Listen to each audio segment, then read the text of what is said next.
Bonjour à tous, dans cette vidéo, je vais vous montrer une des nombreuses utilisations du percarbonate de soude, qui est un mélange de bicarbonate de soude et de peroxyde d'hydrogène, donc d'eau oxygénée, mais dosée dans les bonnes proportions.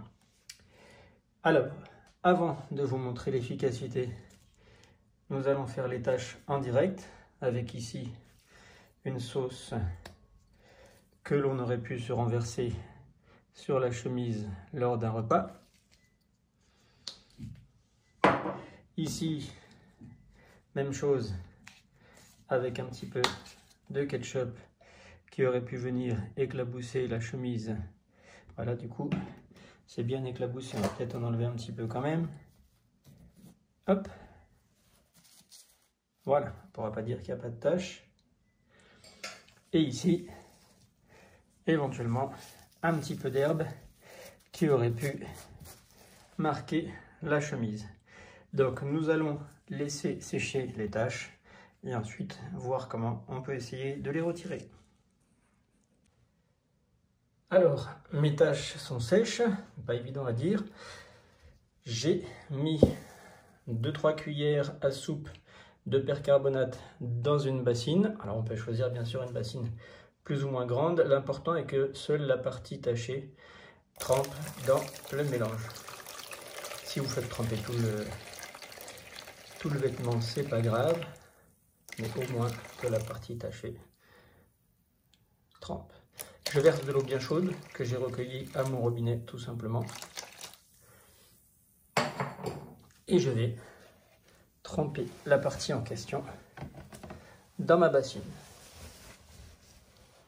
Je vais attendre toute une journée ou toute une nuit et ensuite je passerai ma chemise à la machine dans un lavage normal. La réaction chimique va se faire, je touille un petit peu et en fait ça va créer comme une sorte d'effervescence qui va aller déloger les taches de mon tissu. On se retrouve après lavage. Après quelques heures de trempage, on peut voir que quasiment toutes les taches ont disparu. Il reste une petite auréole d'herbe ici, je ne sais pas si on la voit. On va essayer de la faire partir avec le lavage classique.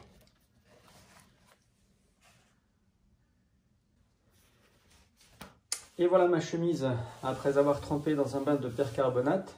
Je l'ai lavée en machine sur un cycle normal et on voit que la zone où j'avais fait mes taches est parfaitement immaculée. On peut essayer de regarder ce que ça donne, même un peu par transparence. Ah, on s'aperçoit qu'on n'a vraiment plus rien sur la zone tachée. Voilà, donc le percarbonate peut aussi servir à nettoyer des joints de carrelage. Il peut servir de détartrant, de décrassant. On peut aussi le mettre dans sa machine lorsqu'on fait du blanc pour raviver le blanc. J'essaierai de vous mettre en médaillon ou dans d'autres vidéos les différentes utilisations de ce produit magique, le percarbonate. Merci d'avoir suivi cette vidéo. Au revoir et à bientôt.